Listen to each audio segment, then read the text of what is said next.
Hello, everyone. How's everyone doing?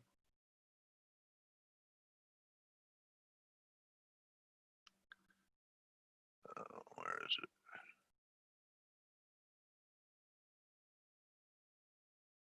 Hi, Kevin. Ren, how are you? Brock, good morning. Hello, Arena. I'm fine. How are you doing today? Didier, Arena. Yeah, Alexander, how are you? Hugo, TJ's in here. Bruno, good morning. Ren, Paul, all you guys. So Arena's saying that the stock market's not inspiring, and I think the reason is just because we're in and I agree with you, Arena, because we had the dollar sell off yesterday, and it really wasn't. There really wasn't a lot of juice on the upside in the S&Ps, and to me, it looks like a descending triangle. That could measure 40, 50 down, maybe down to 37.40, 37.30. So we've tested it once. I'll call this a test. And then yesterday, kind of took out the stops, but held it. But again, not much of a rally after that. I think the next time down here, we'll take it out and close under it. See, so you need the candle to close underneath this. I sold some euros last night at 22.11, and I've already taken half off. And the counts that I see is either we're going to break from here or we're going to get, A, B, C and another wave. So um, dollar pulled back, filled the gap we were talking about. So we'll see if this was it, and we're just going to head straight up. And Euro pound still looking ugly. Our guest today is Mystery Trader, who has the narrative of dollar parity, and Euro pound is moving the wrong way right now for that to happen. You're really going to need cable to show some weakness since, look at it's 15 cents premium over euro, right? So we'll get to hear from Alex. I think you have to be careful in the crude now.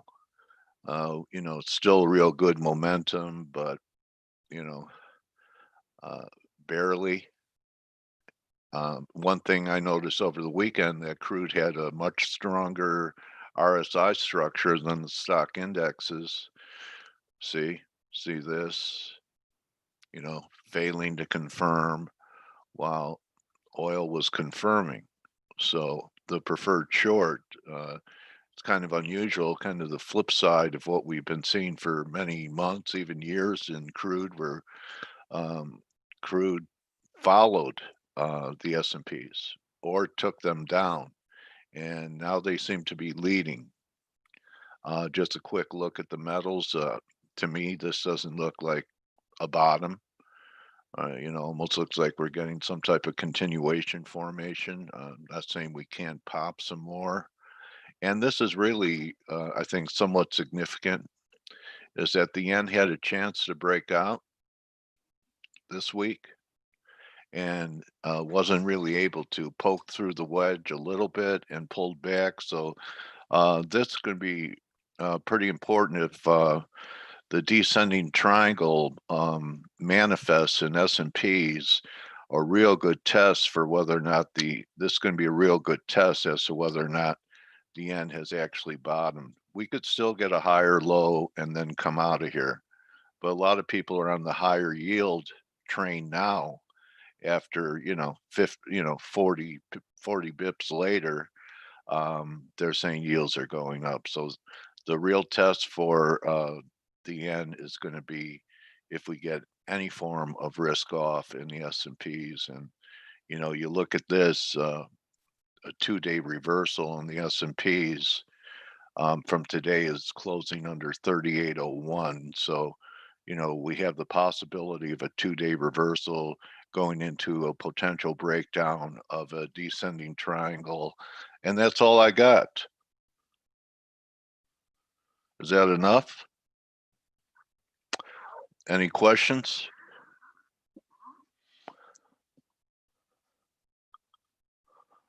You're very welcome. Okay, so I'm going to pass it over to Blake. See what Blake has to say. So that's it, huh? That's all you got? That's all I got, Blake. That's it? Yep.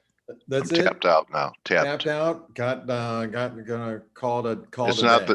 it's not the quantity, it's the quality.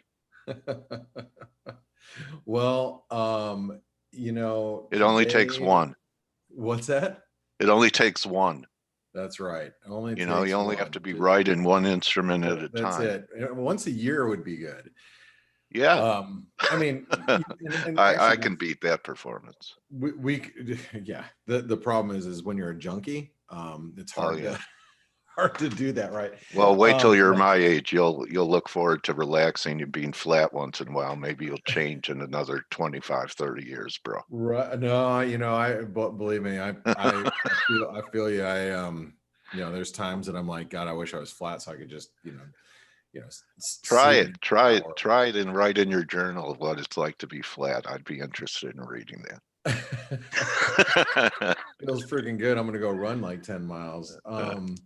But what we do notice though, or what I have talked, we have these discussions with the group that I trade with, and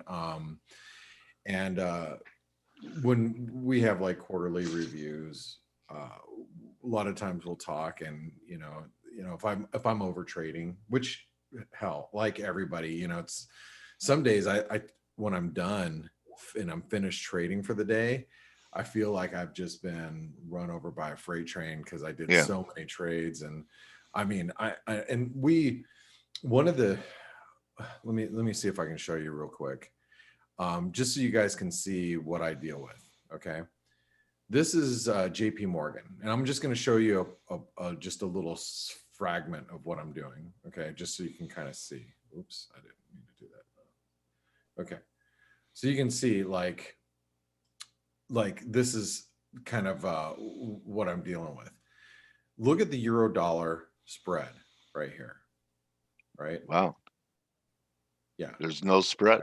Here. This will give you guys a better feel. Just like some positions that I have on right now.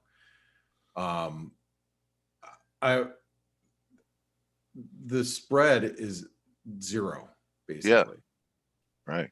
You look at like even like the Euro New Zealand. A lot of people on other platforms. Platforms would be like, oh man, I've got 12 12 pips spread on other platforms. Yeah. The problem is when I widen those out. So in order to widen them out, let me just show you one last thing.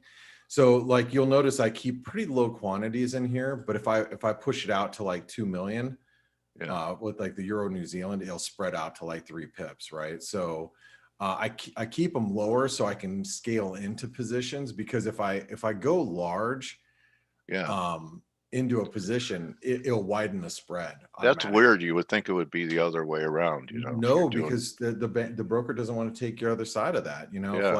If I come in, like, a lot of times I'll come in and I'll just show you this again.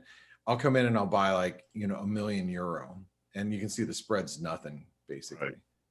But if I come in and I buy like 2 million euros, they start to spread it out a little bit. And then, if I come in and buy 5 million, it's a different story. So, those are the types of situations you deal with when you have bigger, when you start taking on bigger positions. Like this morning, my positions are fairly light because I'll start scaling in and scaling out of stuff, of trades.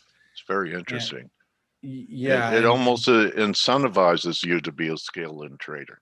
Yeah, well, the thing is if you also go in and you hit the bid, or you go out, take out offers because you need to get in the market, and I'll throw up big size quickly. Then when like if the market's moving, like let's say Trump gets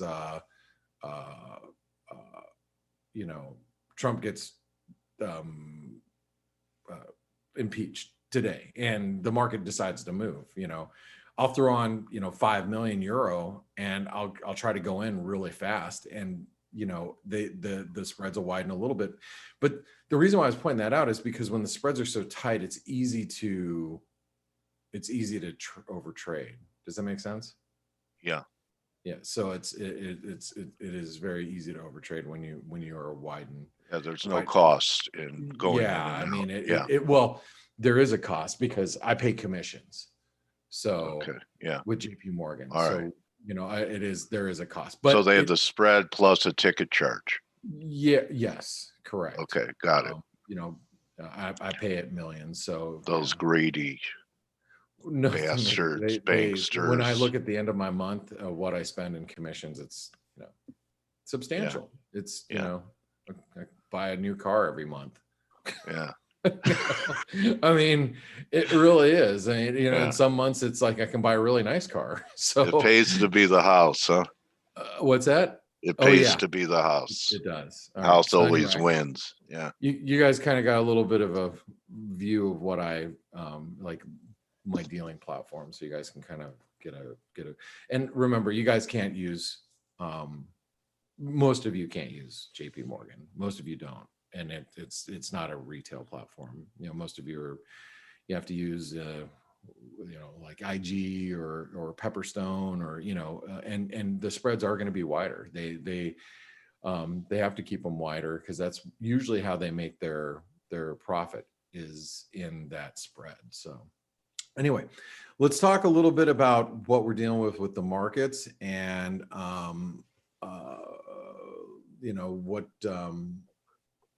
what's going on today. So first and foremost, I'm going to say that we are starting to see the potential of a dollar bottoming formation, because one of the things that happened yesterday is we saw a sell-off in the euro, a bounce yesterday, and then immediately it's gotten swatted back down today. That's important to me because, and what else is also important is I'm also seeing buy and sell side analysis for the euro, which is interesting because going into the end of the year, it was all dollar bearish, be long euro, yada, yada, yada. The yields have really thrown a monkey wrench into a lot of bank forecasts. And so the good news is by seeing like the two sides of the analysis coin, means that we're probably going to be seeing a lot of two-way price action in the euro, which is great. And I just give you guys my overall view of the euro. I still think it's going lower, and I want to be a buyer below 120. That's it. I mean, I want to be a buyer. I want 120 to get taken out, and I'd love to be a buyer down here. Now, it doesn't mean that that's going to happen. I'm just saying that that's what I hope happens. Whoops, I'd like to be a buyer down here. We are for sure right now flagging.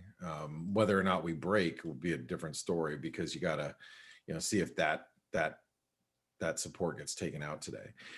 And you can see we have a bunch of alarms set up around there. The reason why I want to know that is because if we are breaking towards 2130, 2120, then that means we're probably flagging something that looks like that, and then that means that we're probably going to be seeing that, right? And yeah.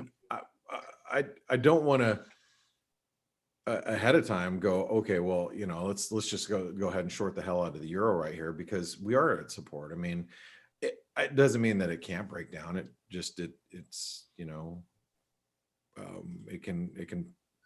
it can bounce here. I mean, we proved it yesterday. It looked like it was flagging yesterday, and then it just bounced back. So I'm going to write down today support 121.20.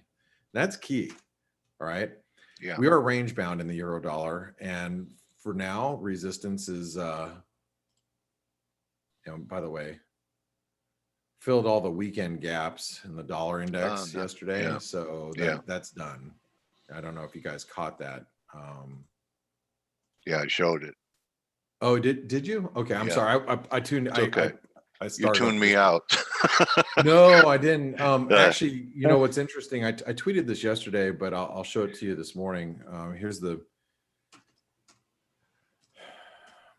Bloomberg dollar index. So you can just see the hello chart. You know, that the fact that the gap was filled so quickly, like within a day or so, really kind of is a testament to the persistence of it being a bear market, you know, in the dollar. But Yeah, yes, you I, know, I would agree with that. Let me see if couldn't I even can. hold the gap for 48 hours. No, So I know. I want to. So you can see here's the gap right here.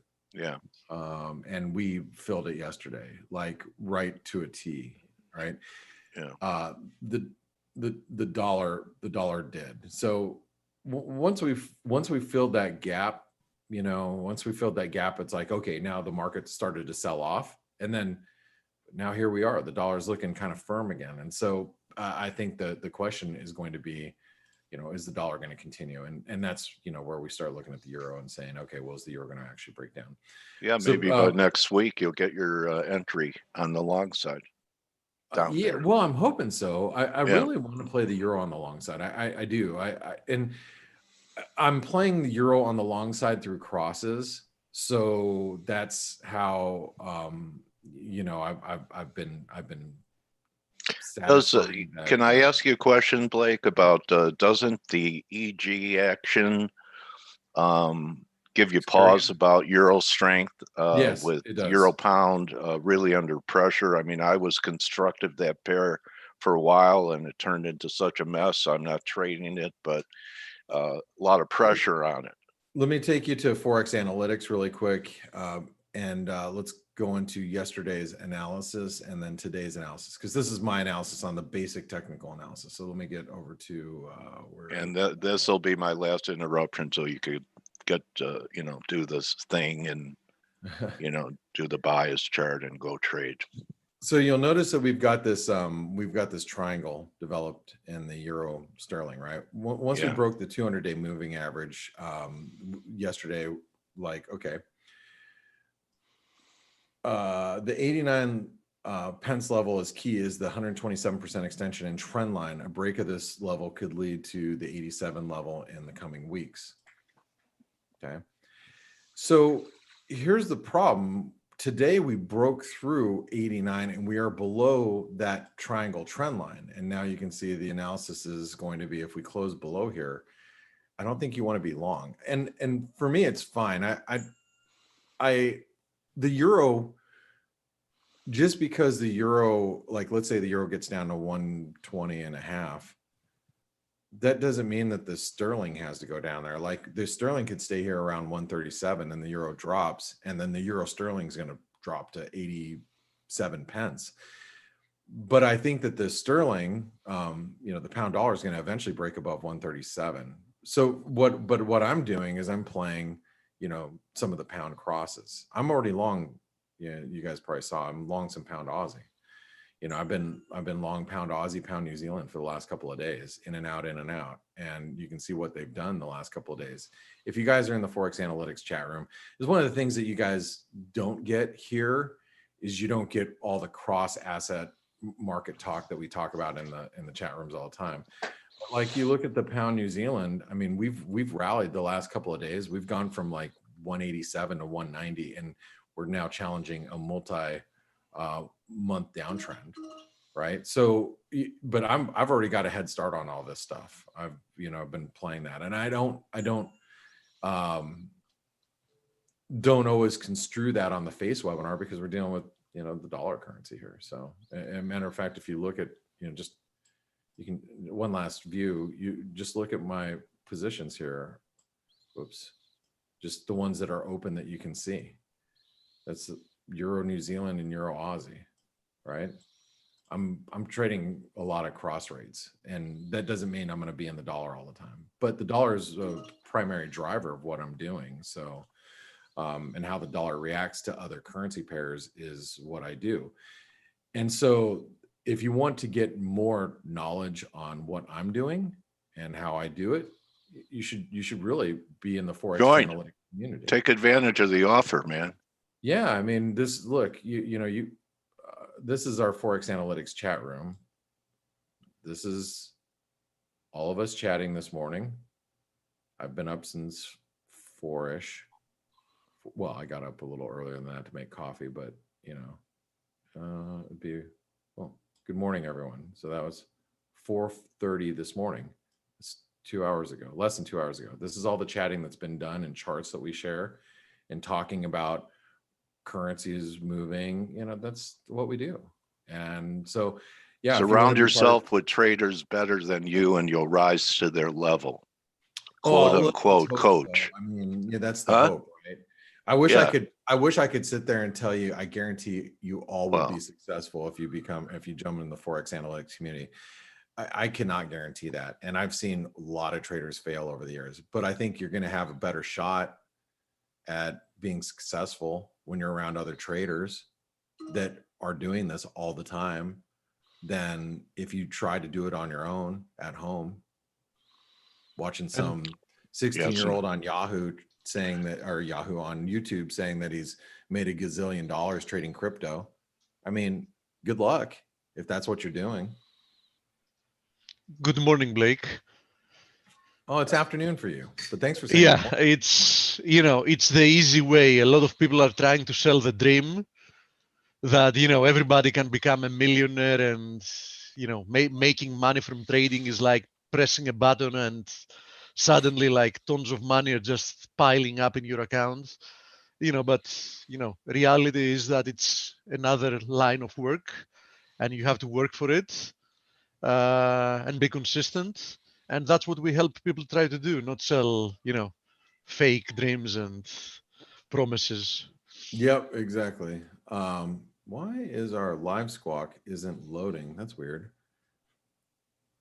That is weird. I'm going to refresh mine is loading, so there's something wrong with your machine. Get rid of it, get a new one. There it is. Oh, there you go. I just had to refresh. Okay. Hey, and great point, Steve. And I mean, it is a lot of work, guys. If you think it's, yeah, I mean, I spend a lot of time in front of the computer every day. Obviously I've got like, I feel like I wear two hats, obviously, because I trade and then I post analysis and I'm in the chat rooms all the time and, I enjoy it. It's just, I probably put in a little bit more time in front of the screens than most people. But it does take work and it takes effort and it takes, dedication and, my goal and Steve and Stelios share the same ideas as me. That's why we started this years ago, is that we just want to reshape the bell curve a little bit, because I think it's absolutely BS that only 5% or 10% succeed in this business, because I'm not the smartest guy around. I'm not the sharpest tool in the shed. I'm just not. I'm a normal guy. But I've learned a lot following some pretty good traders over the years. And, 20 some odd years ago, when I sat down with, in person with a lot of really skilled traders and learned from them side by side next to them back in the mid 90s, I gained some pretty valuable knowledge that I've carried with me for the last 20 some odd years. So, if I can do it, you can do it, in my opinion. That doesn't mean you're going to be able to, but I truly believe that. So if you put in the time, you put in the effort, I think you're going to have a better shot than most, as long as you're in a good community of people and traders. And that's what we try to foster here. And we're in our chat rooms. Yeah, you talk smack, we'll kick you out. You talk about politics, I'll kick you out. You talk about Steve's mom, I'll kick you out. So, we don't mess around with that. And it's a clean community. You try to sell a product in there, I'll kick you out, and you'll never ever come back. So, our traders in our community know it's a really safe environment to be and to talk about the markets, and that's important. Okay, I'm done. I got to speak. I got to get to this. Let's get over to the bias chart. I'm going to do it real fast. So Sorry, Steve Stelios, you want to talk about anything else? Besides my mom. No, carry on. Well, it's good. hey, if you're talking about your mom, that's I'm not doing it. It's my prerogative, yeah. All right. All right. So, hey, let's go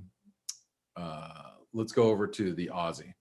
So the 77, 75 levels resistance support is going to be 76, 77. I'm just doing this really quick. So 5, 77, 75. And you guys know we were flipping the range on a lot of these.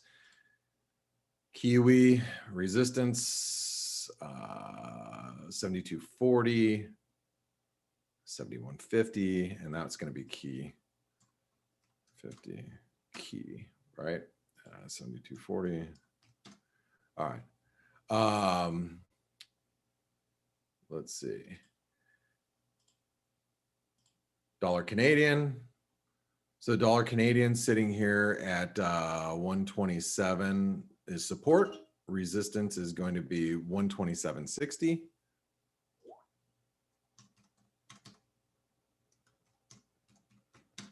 And you know what, I'm gonna talk about the Canadian for a second. I like the dollar Canadian on the long side down here, but I'm a little worried about it because as long as crude oil is strong, you know, as long as crude is strong, you got to be a little careful about dollar Canadian. I mean, we are near some pretty big fib levels, so maybe the dollar Canadian will finally start to, you know, round out that bottom. But the one reason why it's not performing well, in my opinion, is because crude has been so strong. So we're going to have to see a good reversal on crude. And I'm not saying that it won't bounce here. I'm just saying that in order for it to bounce, I think we have to see a little bit of a move in crude oil. Dollar Swiss, you know, the dollar Swiss is, trying to get over there. You can see how we're just holding. We're exactly where we need to hold for a lot of these currencies, right? So that supports at 88.50, and then, you know, we break above 99 or 89.20 and it's gone. So what was that?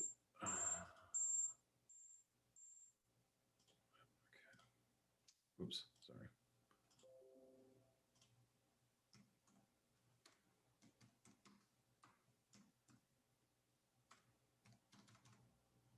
Okay.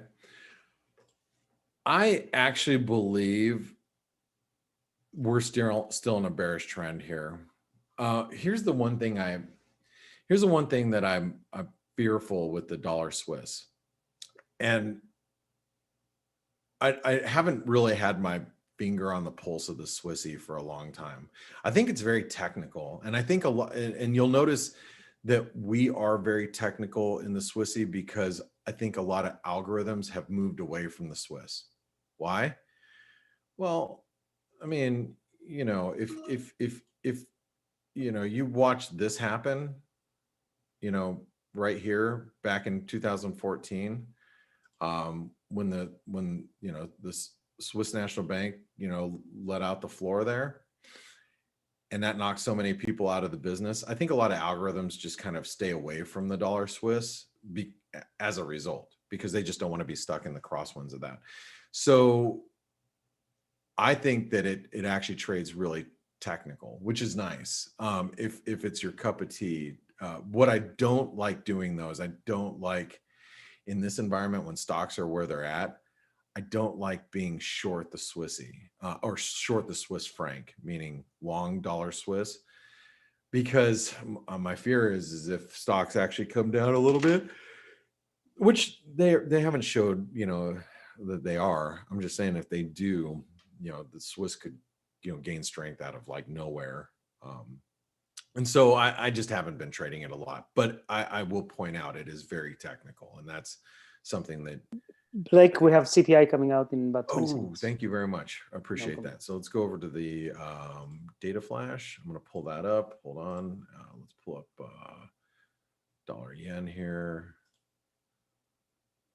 Dollar yen's been all over the map. Thank goodness I didn't get involved in the dollar yen because I felt like I wanted to and I didn't. So let's see. What do we got? What do we got? CPI Like coming in line, all in line. Year over year CPI a little stronger, huh? Yeah. I guess I should probably look at some of the. I mean,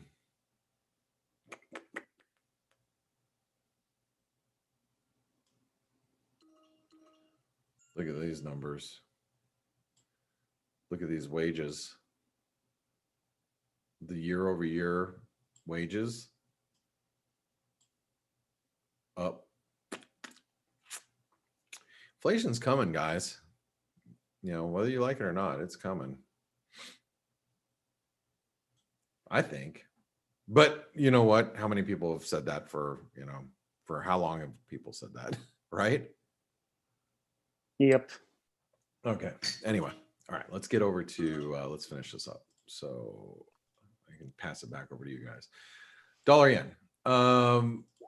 So this is the scary thing about the dollar yen. I was, you know, I was waiting for it to break. Yeah. And then it started to dip back towards this trend line, and I almost bought it yesterday. And I'm like, yeah. You know, and because yields were coming down. Thank God I didn't mess with it because it's like a false breakout, bro. Right? It is. Right now, I think what we really got to pay closer attention to is maybe this big long-term trend line, the pink one right here. Okay. Stelios's favorite color trend line. Well, So it's my name, Pink. it is pink. That's correct.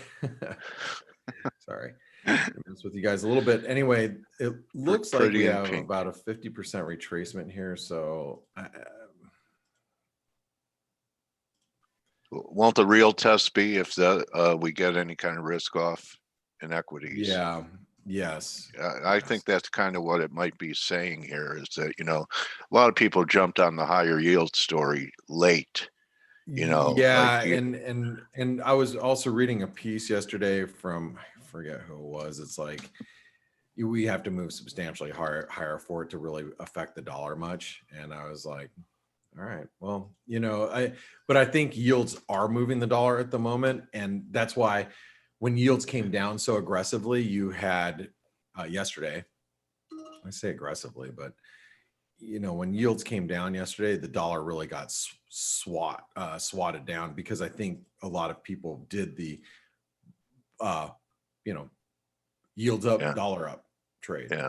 So when yields came down, people got smacked around. But you can see the you know, yields are consolidating, and we're probably going to find a new medium around here, and then you'll get, you know, people trading the dollar off of other ideas. Maybe stronger inflation, you know, who knows, but whatever. All right, let's continue on. Range bound for the dollar yen. And I'm not dealing with it still. Dollar index. 890 is still support. You know, 90 in a, well, I don't even know what to do here with the dollar index. Filled the gap. 90 is going to be support. Resistance, I guess, is today's highs, but I mean, because that's got to be about 618. No, it's 50%. So 618 is maybe 90.40. All right, I'll write it down.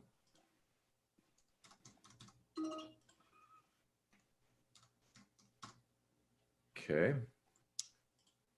And let's go S&P, just since I'm making my way down.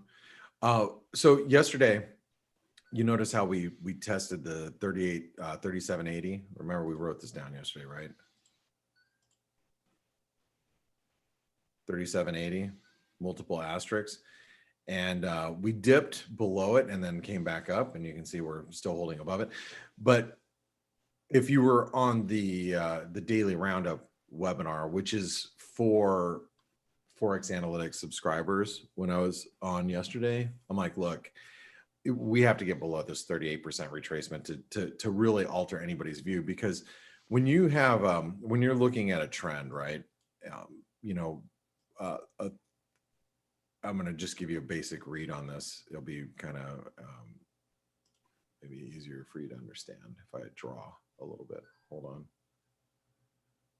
Okay, so when you're dealing with a predominantly strong trend, which obviously we're going higher, a 38% retracement, which in this case is right here at 37.67, that is going to define and keep us in a strong uptrend. So as long as that continues to hold, we're in a strong uptrend. You start getting below those, and then you might people's opinions are going to be altered. So what I'm going to look for today, since we've probed 37.80 already, I'm going to go 37.67. That's key, and it's still bullish, whether you like it or not. Resistance is going to be 38.20. Almost done, guys. 38.20.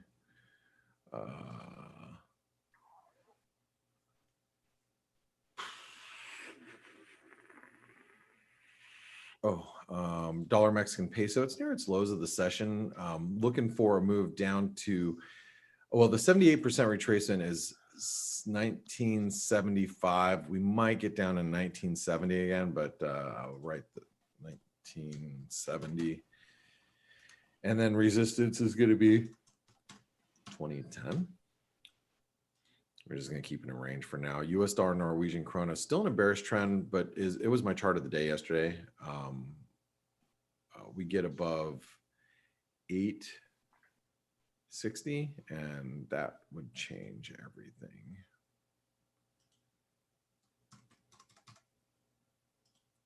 Still bearish. Divergent relative strength all over the place. Support 841.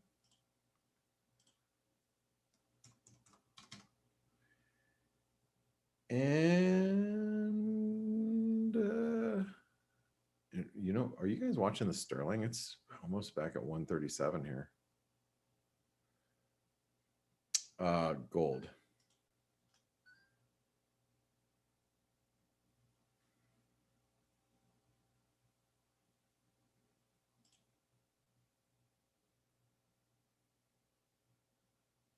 $18.60, $18.20. I think we wrote that down yesterday, right?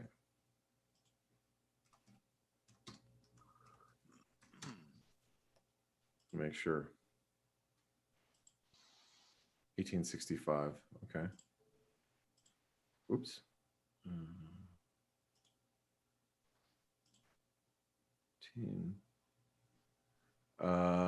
Yeah, I guess I should probably write 1865. Okay, that makes sense. Because then it would actually be a breakout. All right, so there's your bias chart. It's done. Finished. Finito. Steve, Stelios, Steve's mom. How's it going? Good. Good. Every once in a while you got to throw a little one of those out there to see if anybody's listening. So I'll tell my mom to start listening. What's that? I'll tell my mom to start listening. Your mom would love it. She would. She'd be very proud of her son. The Greek economist. Well, anyway, I just want to say, guys, if I'm sorry, I'm a little tired today. I think maybe it's midweek. If you guys haven't tried out Forex Analytics, now's the time to be part of it. Remember, it is the best pricing, one of the best pricing you're going to find throughout the course of the year. This is our New Year's special, and when it's gone, it's gone, and then you're not going to be able to take advantage of it for months. So, take advantage of it. We'll see you in the chat rooms, and then also visit our webinar sponsor, which is Pepperstone Securities. Matter of fact, I'm getting together with Chris Weston, and I are going to talk later tomorrow for him. So we're going to try to schedule another event to do together. He's a real sharp guy. He's like their head of research over there. So super great guy. So anyway, I'll tell you guys what the event details are when we do it. All right, Steve, Stelios, Dale, thank you so much. Good luck today, Blake.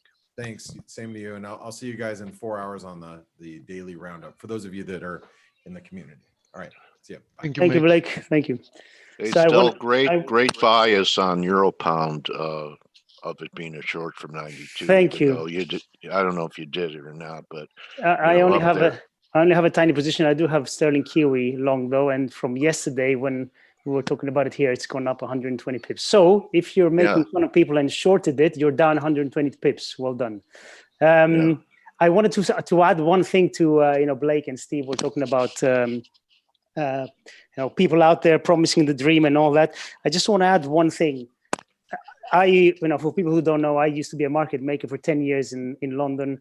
I sat next to and spoke to some pretty huge traders, and I don't mean fat guys, I mean big traders. and one thing that pretty much all of them have in common, and I'm talking about people who made 100, 200, 500 million per year, is respect. And these people respect the market, first of all, because the market, one way or another, will teach you a lesson. Okay, it always will do. And then you get humbled by the market, and then you start having respect. Everybody's been through that. I've been through that. And they had respect for the market. They have respect for other people. I remember when I joined, I was junior, and the guy next to me was the head of the desk. And every time I wanted to say something, he would listen. He wouldn't just say, shut up, you little guy. So respect for others, I think, is number one. And I've seen it on so many good traders. And like our friend TJ saying, not to have a big ego. Yes, absolutely. Obviously, you're confident about yourself, but your ego shouldn't get too big. And that's why, for me, with all these people around, and you see them on Twitter and everywhere, all these people who all they do is just try and piss people off and just trying to say negative things. I know that they're just a guy in a basement on their mom's house. It's kind of the norm. So Usually, yes. This is my experience, and it's for me, this is what I've seen, and that's how I also want to treat people. I listen to people. I have people asking me things, young, old people, experienced, not experienced. I always have the same attitude and try to help. Stel, that's a great metaphor, because you could talk to world champion surfers and they have deep, deep respect for the ocean. Absolutely. Because they've been humbled. They know the power of it, that it's more powerful than anyone that can ride it. Yes, so absolutely. Anyway, Cowabunga, man. Yes, so enough of that. What is it? Actually, there wasn't much happening overnight or this morning. We had one thing I noted was Lagarde, ECB's Lagarde was speaking, and she mentioned the cryptocurrencies, and she said that we will have a digital euro, and my friend Takis actually on the chat room pointed that out. She said that she hopes it's not going to be more than 5 years before it happens, and this is where people, I think, get a little bit confused with cryptos and digital currencies. I think the future, unfortunately, is going to be digital. I think they're going to go to cashless completely. I think Scandinavian countries are doing it already, but I think the governments are going to try to go cashless because they can see everything that happens. So there's no more black money, and they can control everything. Yes. Yeah, black money is an excuse, and money laundering supposedly is also an excuse, because money laundering is a small percentage. Yes. The main goal is, since government spending globally has reached the levels of ridiculous, what they wanted, and hence taxation has reached the levels of ridiculous, and people, of course, are trying to avoid as much as possible working with partner being the government. They just want to make sure that they can implement taxation to all possible income.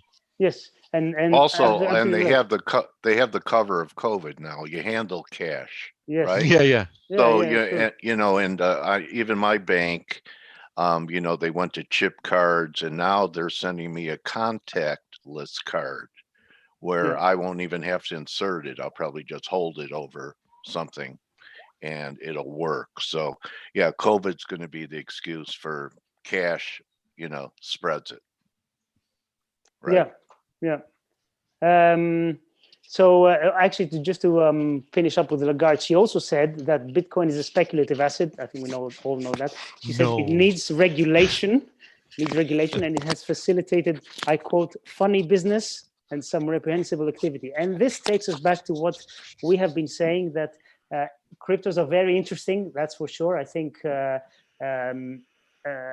future does involve digital currencies, and blockchain is a very interesting concept, and everything that can be done with it. But I don't think that governments are going to let cryptocurrency, these cryptos, take over from fiat. Why? And I wrote this on the chat room: because governments need to be able to print money, to expand monetary supply every year, because they have huge deficits, and they can't do that if you have a finite supply of money. If that's Bitcoin, if that's gold, if that's anything, we will not have a gold standard again, because that's exactly why we did leave the gold standard. Exactly. That's exactly the reason. They're never going to allow that. So for people who are trading cryptos, you can make lots of money. Just be wary that it's a big speculative asset, and governments can crack down on it, and they can be big black swans on this. Both on the upside and the downside, of course. I've said it in the past, and many people don't seem to realize that. It's really funny. A lot of people that advocate for Bitcoin and how it's going to be the future, because of the freedom it provides and all that, they don't really realize, and I've said it multiple times, that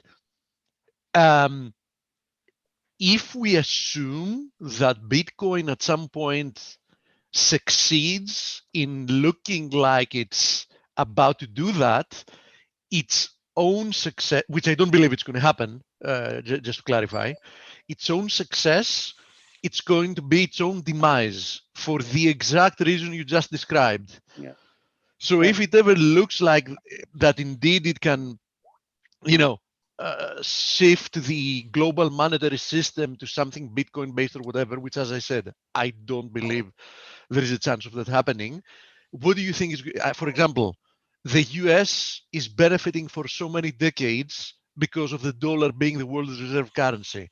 What do you think they're going to do? They're just going to let's say, Bitcoin, become some type of a world reserve currency and lose all the benefits? I mean, they can really crack down on that. And there are recent examples. Many people have not noticed or have not realized. Have you seen what has happened with Ripple, Stelio? I've heard something, but I haven't seen. No, I've heard that it's been go to zero. Right? Yeah. It didn't go to zero, but look what happened here. Do you know why this happened? No, why? Because they've actually now made the case that it's a security. Mm-hmm. Of course, they have a better case than they would have against Bitcoin, because Ripple is actually a company that issues Ripple and sells it, so on and so forth. So there are differences, to be honest. But this is just an example and a view in the future of what can happen tomorrow with Bitcoin. I know that so far Bitcoin has been characterized as a commodity, but nothing says that they cannot change their mind in 6 months from now, in 1 year from now, and try to make the case that Bitcoin is a security. And imagine what's going to happen if Bitcoin gets characterized as a security. Right. Yes. Well, we have some crypto people here in the audience that are saying there's a difference. There is a difference. I said it myself. There is. Oh, okay. But that doesn't stop any government from trying to make an argument. And very well, and we've seen that multiple times in the past, you cannot win in a judicial fight against the government, because it's totally rigged. If you want a good example, and I've said that multiple times, any of you that is interested enough to read the US Constitution, you will realize that the vast majority of things that are happening in the US during the past decades, having to do with taxes, having to do with a lot of stuff, are completely unconstitutional. The federal government, by the Constitution, was supposed to have a specific limited number of given rights to do things, and it can nowadays do everything. How did it manage to do that? Using as a Trojan horse the Supreme Court of the United States, that keeps interpreting at will the constitution to mean whatever it wants to mean. So if you can actually change the meaning of the constitution, which is a very simple text written in very simple English, imagine if you really want to crack down on cryptocurrencies, because let's say you believe or you're afraid that it's going to reduce, let's say, the power of your world reserve currency. You can make any type of case, and good luck fighting the government. As good luck fighting whoever has tried to fight the IRS, for example, didn't have a good experience with it, right? So the government Yeah. always wins. Don't fight City Hall is the expression. yeah. And the Fed. Oh yeah, I forgot about. Oh, screw them. Anyway. Okay. Uh, What else is there to say? Very little. Trying to find something. No, I think we'd better just go into some charts. I don't have much else to say. Okay, so shall we go in the charts? Yes, sir. Speaking of which, since you mentioned the pound kiwi, Stelio, Yeah, it's come to resistance. I know. So Blake showed yeah, it. I mean, I've been paying close attention to this long-term ascending channel, and the break lower, has been a very bearish technical event. But we have found support at the 61.8 twice, which actually makes this either a consolidation before resuming lower, which is probably the main case scenario. But on the other hand, we break above these highs, and then we have something different in place, which is a double bottom, which in that case would target roughly, this is resistance here, this one. So the height of the formation is roughly this one. So that would target 196.50. So not a bad move if that happens. So pay attention to this. I think that being short against this resistance makes sense, but we break higher. I think we trigger this double bottom, and then we can see more upside. Obviously, if we see some type of a turn towards risk off, that should immediately help the pound Aussie, the pound Kiwi, the euro Aussie, the euro Kiwi, fly higher. Now, another argument for the bulls is the fact that the pound Aussie has not broken down from its equivalent trend line yet. So this is a divergence worth noting. We actually did find support exactly at this trend line support, and we're rebounding from there. So, we do see some risk off, and I do think that we can see a squeeze, a rather strong squeeze in these currencies. And since we're talking about here is euro Aussie, definitely a bearish breakdown. I've been warning about it for quite some time. So far, nothing really bearish here. It's obviously, not looking as pound Aussie. And here is euro Kiwi. In the case of both of them, they have actually both broken down from serious trend line support. So it was a good segue because we hadn't covered these crosses for a few days. So it was a good idea to have a fast look at them. Now, going back to the rest, and before we jump to metals, etc., I'm going to go to the DXY, just mentioning once again that the bullish case scenario here is just that this was a descending wedge break higher. So as long as we don't invalidate the breakout by not breaking through the trend line resistance, there is an argument to be made that perhaps some type of a rebound has started in the dollar pairs. Although, as I mentioned yesterday and the day before yesterday, I would be a little bit careful because so far this move has mainly been due to the euro. The rest have not broken down yet. They do show some weakness. Here's for example the here's for the example the Aussie USD. sorry, the Kiwi. Here's the Aussie. We've seen the USD CAD and the USD NOK, which haven't broken higher yet. So since commodity currencies are not giving the signal yet, here's USD NOK, and here is USD CAD. I would still remain cautious, right? Also, if we go on the 4-hour chart, here is the S&P, and we know that some risk off would definitely benefit, a dollar appreciation. Here is the short-term S&P chart, and if you see so far, this recent move at least looks to me like another bullish consolidation so far. Okay.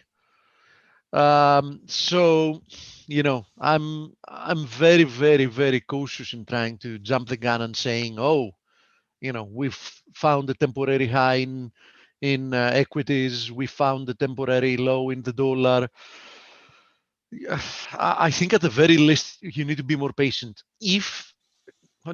When this happens, there's going to be a very nice squeeze, and you don't need to be the guy or gal that's going to be there for the first few pips.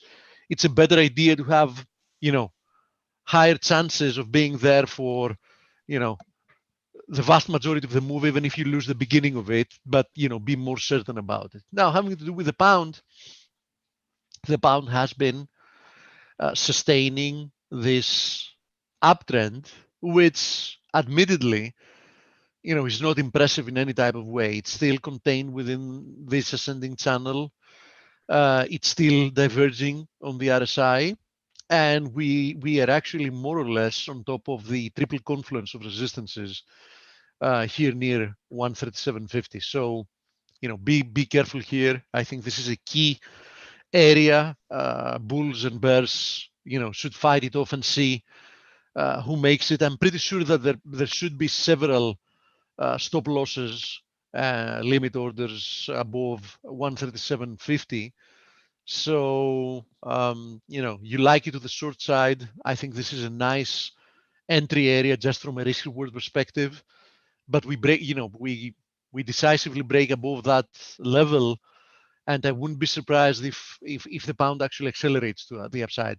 For the time being, my intuition and my bias tells me that it's more likely to fail than actually accelerate higher. But you never know. Markets, can surprise you many times, and 55-45 or 60-40 is not like odds that you can really go all in for or against. Let me go through some of your questions. Metals, yeah, as usually. Although I have nothing really to add here. I mean, we've seen on a daily closing basis, we've seen gold hold the 61.8 of this rebound. So that is a plus for the bulls. Now, admittedly, the move lower from the rejection from that confluence of resistances looks rather strong. So, I wouldn't be surprised if there is more downside here, another leg lower. So I would be careful. I mean, I wouldn't be trading short term long here. On the other hand, silver still holding above this confluence of supports on the other hand, and it is holding above the channel. So let's see. One of them is telling the truth here. I don't know which of the two. We'll have to find out. I have no doubts about the medium to long term, but about the short term, I want to see a little bit more price action before I determine what's happening here. Now, I'm still focusing strongly on what's happening with copper due to its correlation to so many other markets. RSI still diverging, but the ascending wedges trendline support still holding on the other hand. So, for me, this is quite an important market in this juncture, and still no development here. We haven't broken down.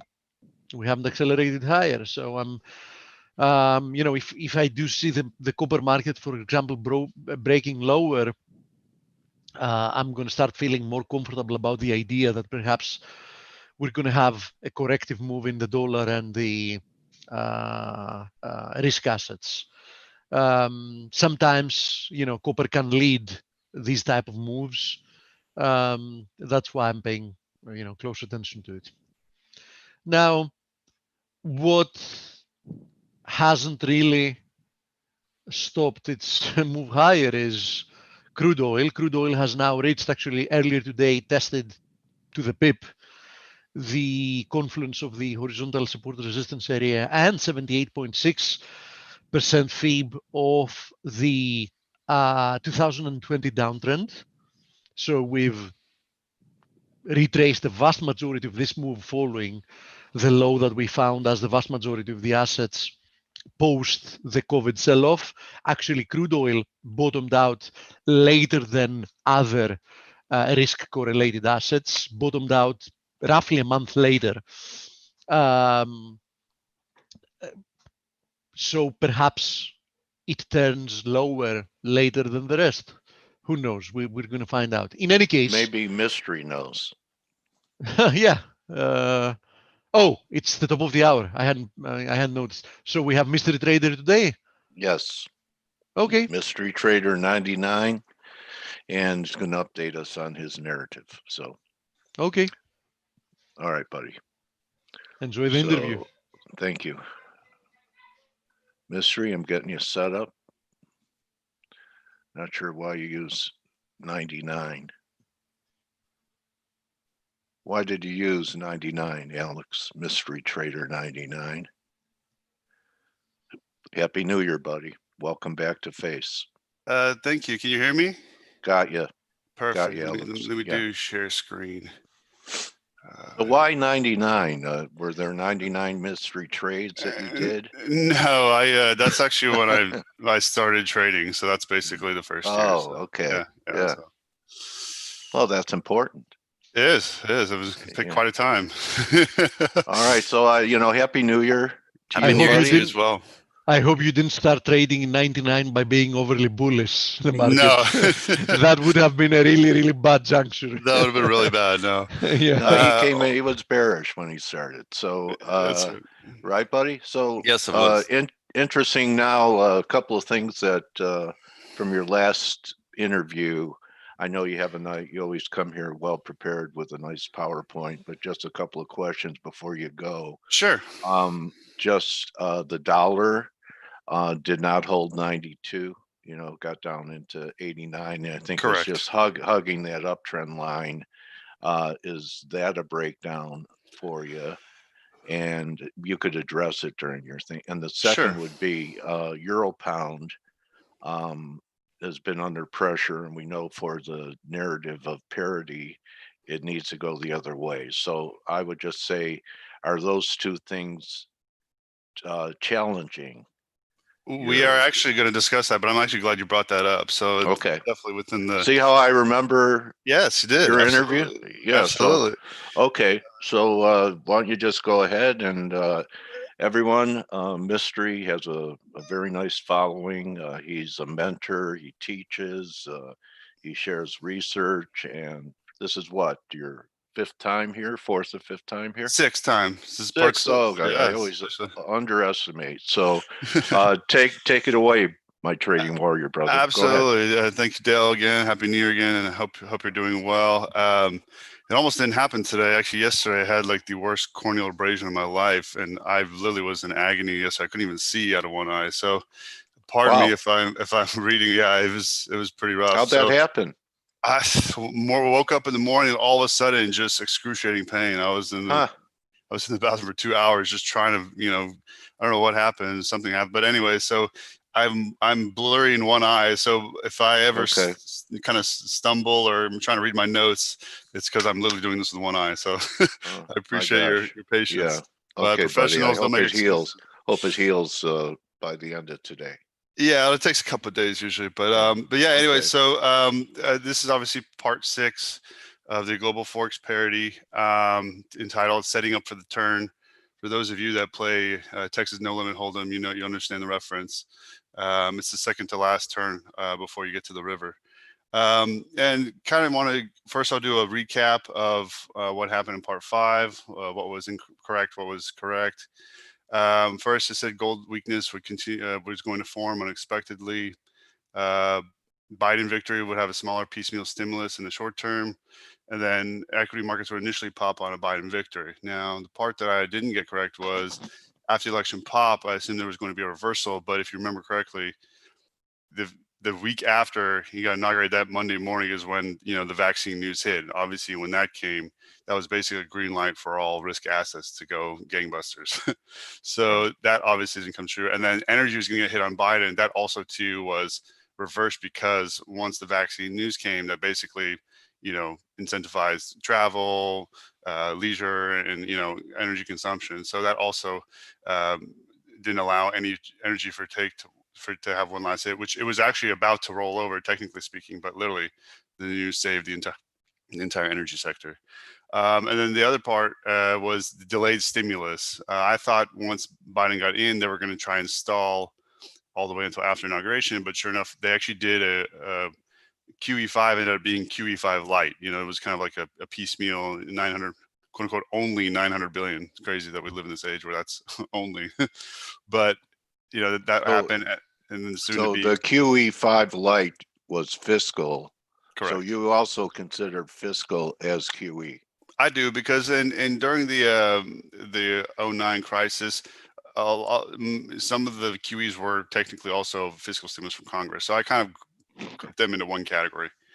Okay. And then QE6 will be what this next supposedly $2 trillion. We don't know the exact number yet, but whenever Biden gets in and Congress reconvenes, we'll know the exact dollar amount. But estimates are saying roughly around $2 trillion.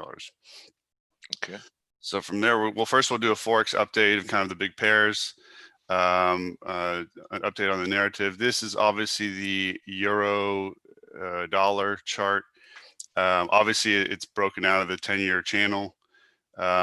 This does not necessarily invalidate global Forex parity from a theoretical standpoint, but because it broke out of the channel, now the timing becomes more challenging because we don't have that channel as a guide anymore. But nonetheless, that window is still very wide. It's entirely possible it could still play out.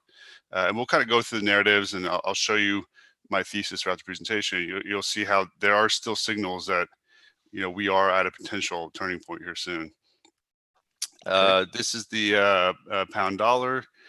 This is the 20-year chart. And if you look at the 13-year channel, it's still within that channel, but it is pressuring it currently at the moment. Right. If you see any sort of rejection here of the stochastics at the center line, that would be a potential signal that the purple trend line is actually going to hold. But basically, we need more time for this to play out. There's no confirmation signal yet. Okay. And this kind of 120.25 level, that's a major hard support on a closing basis. So that would need to be breached before any potential run to parity would occur. Okay. And then on the pound euro, this also, as I've said many times before, this is actually the most important pair. And if you look going back to the previous orange support trend line, it had a slow rising trend line and it rejected at the 50, similar to this purple arrow. And then now it's kind of in this last final phase. Until this actual orange trend line, support line breaks, there's absolutely no confirmation of any sort of move to parity. So really that's the key level. And I think right now it's right at 110. So it really needs to break below that level for there to be any sort of a confirmation to the downside. But for right now, it's still playing out and still holding. So it's more of like a lateral consolidation. This is still well within the channel. And of all the pairs, this is actually the most important. I know you normally ask, why don't you normally do euro pound? So just for you, Dale, I went ahead and introduced this new chart. So this is now the entire history of the euro pound inverse of the previous chart. And if we look at the entire formation in aggregate, what we see is actually a huge ascending triangle. It's actually a large macro ascending triangle between the magenta and the purple, and then also a minor one, which is the orange trend line forming an even steeper ascending triangle. Oh, great look. Yeah. So, and if we look here, using the MACD, these are custom MACDs, by the way. These are refined specifically for the euro pound. If we see the last time we had this sort of formation, it was the cyan box between the 2003 and 2008 period. And during that period, that actually ended up being a consolidation period, which is what's shown right here in the green box on price action. And it had multiple bounces off the 50 moving average before a final consolidation, and then it ended up breaking higher. Right now, we're still in this kind of consolidation process. And if you notice, the 50, with the exception of this one little blip, is actually tending to hold that 50 support line. So, and more importantly, the upper resistance on a closing basis is right at the 93 level. So in order for any sort of confirmation of race to parity, that's really the level you need to keep watching out for, is that 93 level. If it can break out above there and close and stay above that on a monthly basis, then that's your sign that, you know, there's hope of it actually making a run to 1-to-1. The only time it's ever actually broken above that and closed above it was during the 08 financial crisis. Oh, Sorry, yeah. right Okay. here and right here. And so that was the only time, and it got close. It got to 98, so it was, you know, knocking on parity, but it never quite got there. So really, what we need to see is some sort of consolidation in the center line of the MACD. If we can get some sort of support here, right now it's obviously rolling over a little bit, but if it can kind of hold this level a little bit longer, then there's possibility. But if you look at the minor ascending trend line, it's still got a bit of time to fill out. So it doesn't necessarily have to make a move yet. So I would exercise more patience and caution in the short term regarding the euro pound. Yeah, Sorry. it could even pull back to, looks like with that chart, you have some bands around 887. And that's where the trend line, the red one, Yeah, red one is horizontal the trend. 50. That's the 50. Yeah. So, and Okay. it could easily, I mean, if you see there's a confluence between the orange trend line and the 50, Yeah.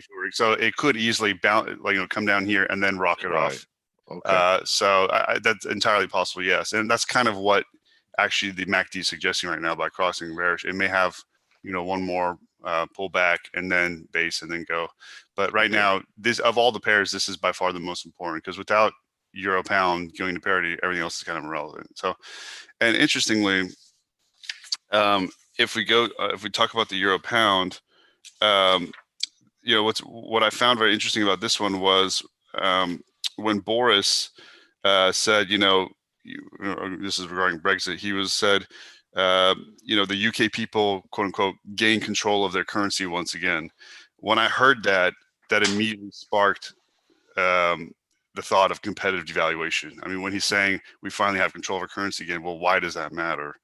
I think what he was basically saying, a hidden signal, is that in order for them to become have a competitive advantage on a global scale, you know, they're going to have to devalue their currency in order to, you know, boost their economy, increase inflation, and so on and so forth. So I think that was kind of the main premise I got from his recent speech, when, you know, the victory speech of Brexit and finally getting the deal done. To me, that is also a potential signal that they're looking to devalue the pound. You know, what's strange about that is they weren't in the euro. They kept cable outside of course, the currency. Yeah. But so why did they have more freedom now to debase? Well, because they have before? a lot of, you know, these political alliances. There's a lot of restrictions on trade and so on and so forth. So by doing the deal, I'm sure somewhere in that deal gave them more flexibility to be able to move their. I mean, obviously the currency's, you know, moving, but a lot of times there were controls in place from the ECB to kind of keep things in check. At some point, I think they may actually kind of let it devalue here. And so if that were to happen, obviously this 93 purple level would get taken out to the upside, and then that's when you have a real breakout. That's a great looking chart. That's just again, that's purely a theory, but when I heard that, immediately the thought that came to mind was competitive devaluation. You ultimate contrarian, you. And then so then, well, obviously we can't, you know, discuss things without talking about the $40,000 elephant in the room, which is of course crypto and Bitcoin. So this is the previous, this is the chart, the weekly chart of Bitcoin, going back all the way to the 2017 peak, which is right here.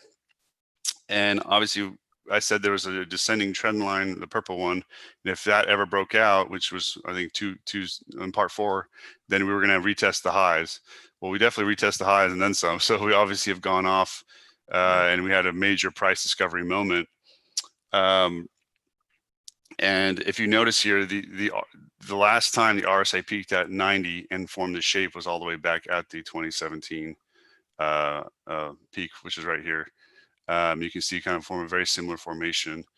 And then if you look in the MACD, this is actually the, stochastics. If you look at this, you can actually start to clearly see a 5-wave structure forming, which ends in a plateau similar to here, and then it eventually rolled over. Now, the only thing that's debatable here is whether you want to put wave 1 here or put wave 1 here, which would be a very extended wave 1 based on from price action. But nonetheless, it is a 5-wave structure, which is now culminating at what is now essentially a large, this magenta bull channel. During the peak back in 17, it also overshot the upper Bollinger by an extreme amount and then formed a very large red bearish engulfing candle. Now, this week is still not over yet, but if it becomes bearish engulfing, that could be a potential sign that, you know, maybe this move is finally exhausted. And then interestingly, this little red drop indicator indicates that from peak to trough, the last Bitcoin cycle dropped 84% before it found a base, and then, you know, started to build support, which was actually right at the 200-day moving average. I'm not necessarily it has to fall 80%, 4% this time, but I mean, there's definitely a lot of froth in the market right now. I mean, you see people coming out calling for, you know, 2 million or 1 million Bitcoin. I mean, there's these crazy price targets. Anytime you start seeing a lot of that froth, that's usually a sign that things are kind of maybe coming to a short-term peak. Now, long-term, perhaps we could get a pullback to 14 grand or so. I actually do think that, yeah, that's roughly where actually 14 is actually right where this green VBP level is, volume by price, and then also the magenta support. And it's now forming a large bull channel. So one would think, you know, higher highs, higher lows is going to be the trend moving forward. But the fact that, you know, the stochastics are forming a potential wave 5 plateau top. The second, once the magenta trend line of this ascending triangle fails, that's usually when the bull ends. So we got timing wise, we're close. We got a little bit longer, but maybe another month of kind of chopping. Initially, when it did here, it still had a secondary pop before it actually ended up failing, rolling over. So it's a process. It's not going to be instantaneous, but within the next roughly month or so, you'll see some sort of a thing.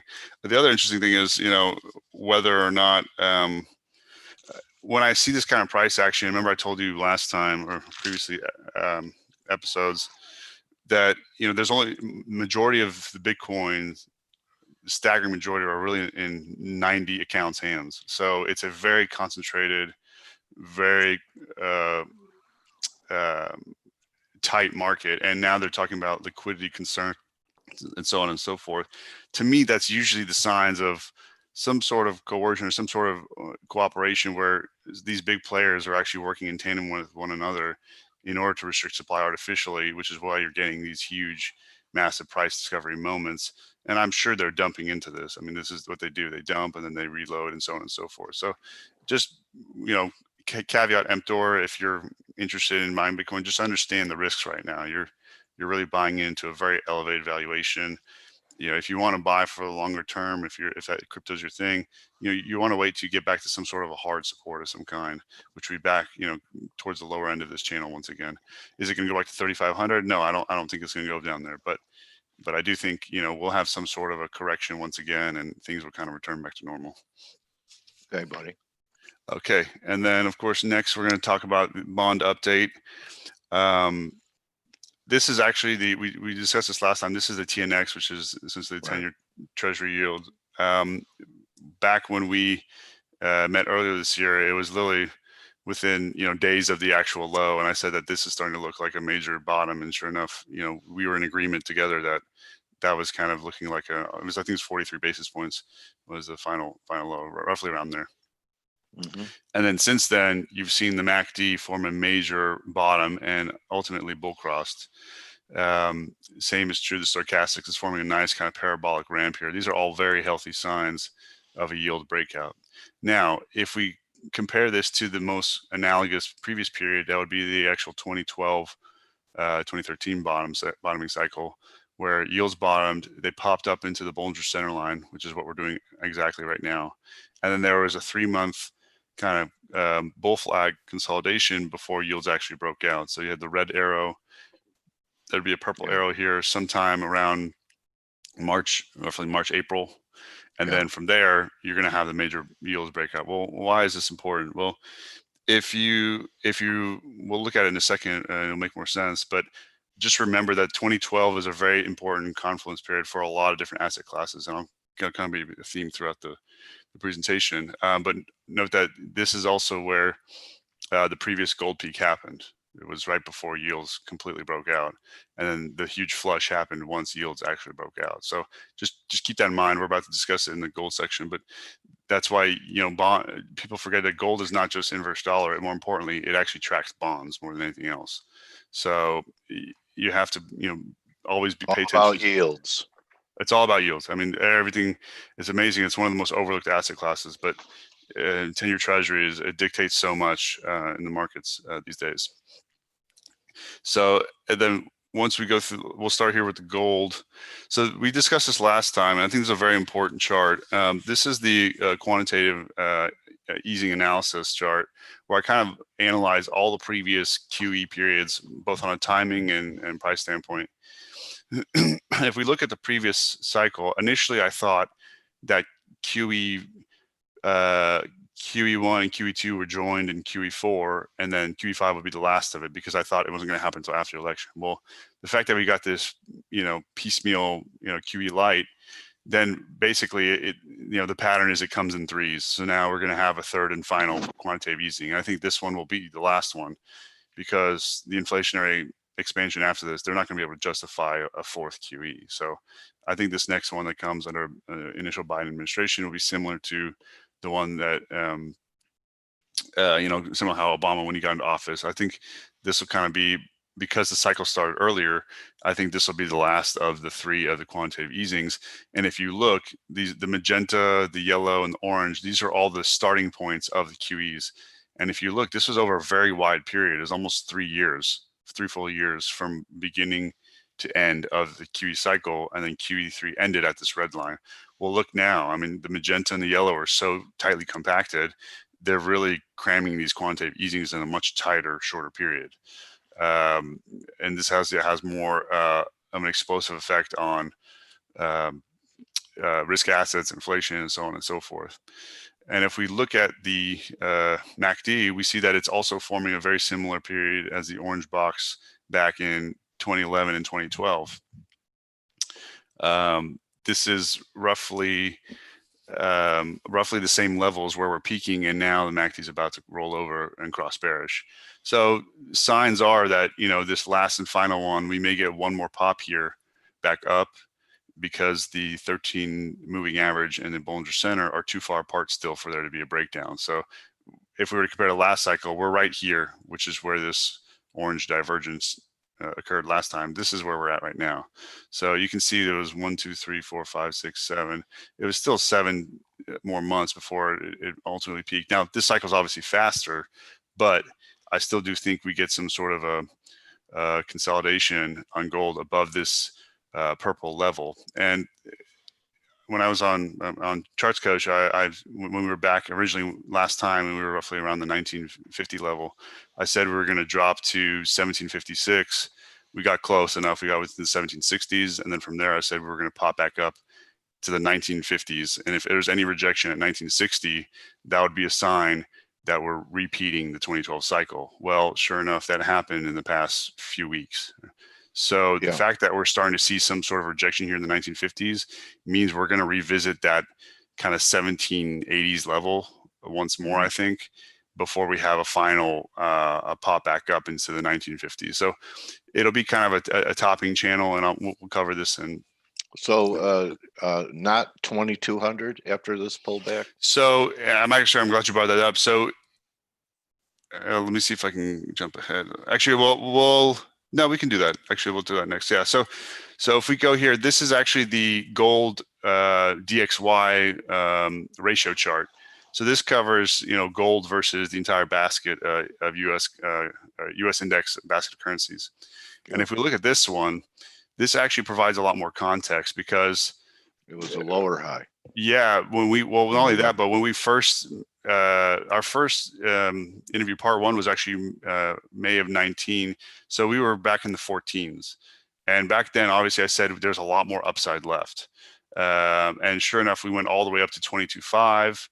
And this 22.5 level has been a major resistance, 1, 2, 3, 4, 5 rejections at that level. The only other time it popped above that was in 2011 when we had the previous peak at 1920. But if you look here, it's starting to form another divergence, and you have the MACD rolling over at the same level it did back in 08 period, and then you have stochastics looking very similar to the 2011 period. All of which were peaks. RSI is also indicating that was a major peak here in the red circle. So it is also as you said, a lower high. And to me, that's very important significantly because when that happened, usually gold, it should have gone and reached a new higher high. And when we show the DXY chart in a bit, it'll explain why. Because 2100 peak, that was back when we were at DXY was at 92. Well, we're already below that, and gold is still struggling to get back up above 1900. So to me, that's a sign that gold is already in a state of relative weakness, because it should have already broken out to my 2237 target, but it never did. So it's important when you see these things where signals are not forming. Why is that? What is going on?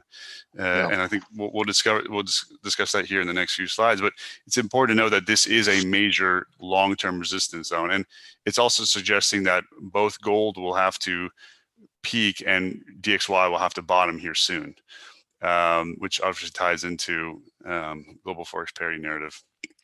Now, is it possible we're in a period similar to 08 where this is just a short-term consolidation and it drops back to the 50 moving average and the magenta, which is also, there's a confluence zone here as well. And then there's a super bull after this huge dollars, move? Absolutely. I mean, that's also a possibility. But I'm more inclined to say, because we're at this 22.5 level, that this is actually a major, I think this cycle is peaking here at this. I don't see 21 being taken out, and I'll show more evidence as to why I think that. Okay. We've never discussed energy before, but obviously this is something I wanted to cover given the current market dynamics. And this right here is actually a very interesting chart. This is actually a 35-year chart of WTI versus gold and West Texas Intermediate, which is obviously U.S. crude. And if you notice here, this key orange support level is right at the COVID crash low. Yeah, 0.03. Well, if you convert it to percentage, that means this is roughly when when oil hits 3% of gold's value. That's been a long-term hard support. It happened in 86, it happened in 89, it happened once again in 2016, and these have been major bottoms. Well, this recent one went all the way down to 0.005, which means 155-gallon barrel of oil was worth half of 1% of 1 ounce of gold. I mean, it's pretty crazy when you think about just how extreme. And this actually is the 140-year low of the WTI gold ratio. Wow. Why is that significant? Well, the reason it's 140 years is because that's when oil was discovered in Pennsylvania roughly 140 years ago. So basically, that's from the very beginning until now, that was a very important, significant level. And that basically, if you look here, now you see that the MACD is crossing bullish, just as it did in 2016 before the next bull market started. There was also one in 09, and then also one back in 85. So you can see all major bulls start when this formation happens. And now we're actually going back and back testing that 3% level. Full disclosure, because of this, I'll ask you a question, Dale. What do Texans like more than yellow gold? Okay. Beverly Hillbillies. Yeah, the black gold. Yeah. The one thing we love more than Texas tea. Exactly. Texas tea. So when I saw this ratio hit this level, I actually ended up selling half my gold position, all of my silver, and rotated into energy at that bottom. Wow.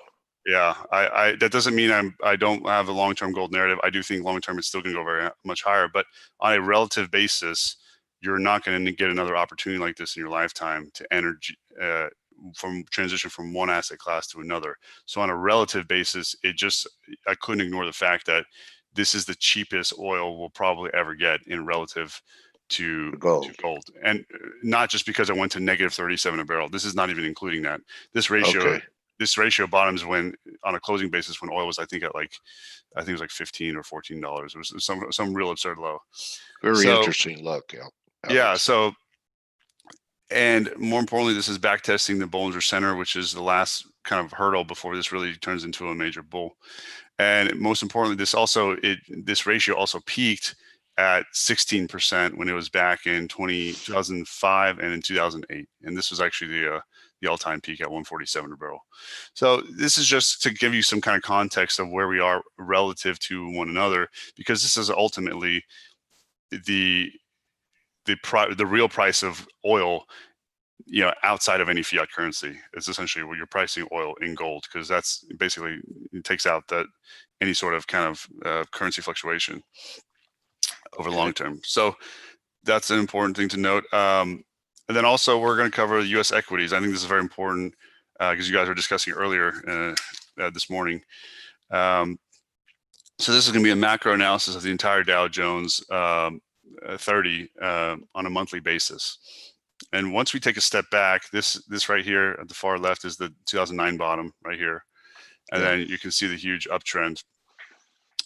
Well, we had the big scare of, where was it, 2015, in 2016, there was a major consolidation period. And then you had another major breakout where anytime you have a recession, it drops back down and then it retests that high.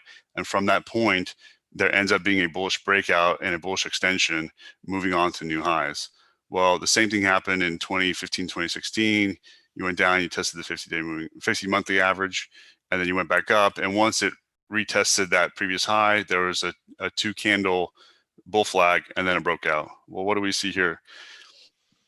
We had a major recession. It pulled back. Obviously, it was sharply induced because of a pandemic, but nonetheless, we had a recession, pulled back well below the 50 moving average. It actually went and retested the previous high of the 2015-16 period perfectly. I mean, almost to the penny intra month, and then it popped back up, and then now went to go retest, close to retesting that high. What happened? Had two red candle bull flag, and now it's starting to break out. Well, why is this important? Well, in the 2012 period before it broke out to when it actually peaked, it actually rose almost 32%. Market expanded roughly 32%, and that was over roughly almost a 24-month period. Well, in 2015, 2016, when the same pattern formed, in roughly 14 months, it went up 40%. Now, you would normally think as markets go higher, the percentages should actually decrease, but what we're seeing here is the exact opposite happened. So it's actually increasing or accelerating. This also coincided with a stochastics kind of green V bottom, which we're seeing now here as well, and a MACD bull cross, which we just got. So as cautious and bearish as everyone may be, the RSI is nowhere near its previous peak levels of any sort of top. It's still got room to run.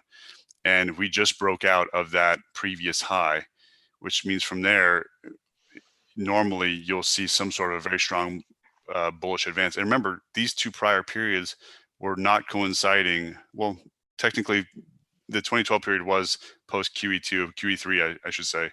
But this 2016 cycle and in 2017 after the election, that was not coinciding with any sort of quantitative easing. There was no stimulus. There's no liquidity injection. This was just pure, basically, essentially multiple expansion. Well, right now we're setting a base. We're breaking out from a previous high, and we haven't even gotten to the fact that there's roughly 4 trillion, being printed due to stimulus. Actually, it's going to be more. So if we go here, the reason why we'll go back and forth between the two slides, but essentially my thesis is there's the largest pile of cash in equity history sitting on the sidelines right now. And for those of you who don't know, all of US financial market cap combined total is roughly 50.1 trillion. So now this is a hypothetical scenario, but let's just say, let's be conservative. Right now, there's currently 4.4 trillion sitting in money market accounts in brokerages, which is basically money on the sidelines, people waiting to get in. Then you have another 4 trillion in stimulus plus the 900 plus another 2 trillion. So that's roughly 6.9 trillion, which is what you see right here. Let's say somehow, either directly or indirectly, 3 trillion of that makes into the markets, just purely hypothetically. And then we have a 30-year bond bull market ending, and the entire treasury market is roughly 18 trillion. So let's say hypothetically, 15% of that gets, injected into markets. That's another 3 trillion. Well, that right there is 10 trillion in potential cash waiting to enter equity markets. Now, if you factor how much 20% is, 10 trillion is of 50 trillion, you come out to a roughly 20% potential increase to the upside conservatively. Well, my personal target is 35,000 in the next 16 months, but 20%, you can do the simple math, is actually 36,000. And there's even a target higher than that. So as crazy as it sounds, and I know there's obviously, everyone's cautious because we're always at an all-time high, but a lot of the sentiments that are being said right now, they were the same things that were being said back in 2012 before the huge breakout, and the same thing at 2016 before that huge breakout. Everyone thought Donald Trump would be elected and market would crash. It didn't. Everyone thought Biden would be elected and there'd be a major crash. And obviously with vaccine news, that's not going to happen. So, we're in bull mode now, and that's just a fact. And based on what we're seeing, if you count roughly, 29, 30,000, if you do a 20% extension from there, that's roughly, 35,000, 35,500, almost 36,000. So, and 20% on a historical basis is very low, because the two prior breakouts were 32% and 40%. So this just provides a little bit of context how everyone says it's overvalued and this and that. And yes, there are a lot of PEs out there that are getting on the elevated side, but once you put it in context, we still could have a lot of room to run. And so again, this right here is a hypothetical scenario, but I just want to provide some context.